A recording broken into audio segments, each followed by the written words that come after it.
অনেক অনেক বছর আগেকার কথা। এক সময় পৃথিবীতে গাছেরাও চলাফেরা করতে পারত। শেকড় বাকড় মাটির নিচে চালাচালি করে দিব্যি তারা ঘুরে বেড়াত। তখন পৃথিবী ছিল অনেক সবুজ, অনেক সুন্দর। সে সময় গাছ ও মানুষ ছিল দুজনের বন্ধু। তারা একে অপরের উপকারী সাথী বলেই মনে করত। কোনো যানবাহন ছিল না। মানুষকে হেঁটে হেঁটেই দূর দূরান্তরে যেতে হতো। হাত বাক্স নিয়ে যাওয়া ছিল এক কঠিন ব্যাপার। গাছেরাই তখন সে দায়িত্ব পালন করত। তাদের শাখা প্রশাখা ছড়িয়ে দিত চারদিকে। মানুষ তাদের পোশাক আশাক বাক্স প্যাঁটরা থলি সেখানে ঝুলিয়ে রাখত। এমনকি মানুষ চাইলে তার জিনিস তার গ্রামে পৌঁছে দেবার কাজও করত এসব উপকারী গাছেরা। ঠিকমতো গাছেদের ডালে জিনিস রেখে তাদের নির্দেশ দিলেই গাছ হেঁটে গিয়ে সেই জিনিসপত্র ঠিক ঠিক লোকের বাড়িতে পৌঁছে দিত। এমনকি বুড়ো লোকের উপকারেও আসতো গাছেরা। তার জন্য বুড়ো লোককে গাছের ডালে চড়তে হতো। তারপর গাছেরাই তাকে নিরাপদ স্থানে পৌঁছে দিত। এমনকি সে যেখানে যেতে চায় সেখানেও তাকে পৌঁছে দিত।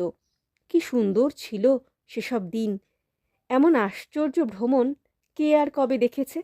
তোমরাও দেখনি। একবার একদল লোক জঙ্গলে গিয়েছিল। ফিরে আসার পর প্রত্যেকেই ভীষণ ক্লান্ত, চলবার শক্তিটুকু আর নেই। তখনই ঠিক করল কাঁধে রাখা বোঝার ওজন কমাতে গাছের ডালে জিনিসপত্র রেখে দেবে। সেই মতো তাদের ভারী জিনিসপত্র তারা গাছের বিভিন্ন ডালে ঝুলিয়ে দিয়ে নিজেরা হেঁটে চলল।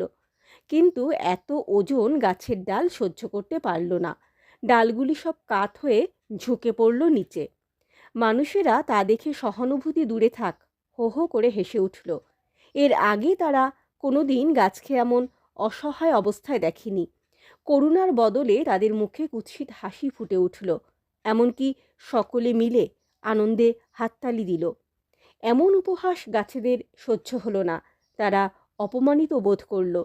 তখনই ঠিক করল অনেক হয়েছে, আর তারা চলাফেরা করবে না। তারপর থেকে ভ্রমণের সময় মানুষের জিনিসপত্র ভারী হলেও মানুষকেই বইতে হয়। গাছ আর চলাফেরা করে না বলেই মানুষের সঙ্গে সহযোগিতা করে না। তবু গাছেরা আজও কত উপকারী। ফুল ফল মানুষকে উপহার দেয়। মানুষের শ্বাস প্রশ্বাসের জন্য অক্সিজেন যোগান দেয় নিয়মিত। মানুষকে রোদ বৃষ্টি থেকে বাঁচায়। নদীর পাড়ে ভাঙন থেকে মানুষকে বাঁচায়। গাছগাছালি দিয়ে কত ওষুধ তৈরি হয়। কত পাখি গাছে বাসা বাঁধে। গাছেদের দুঃখ একটাই, তারা এখন আর চলাফেরা করে না। কেন চলাফেরা করে না আশা করি তার বুঝিয়ে বলতে হবে না।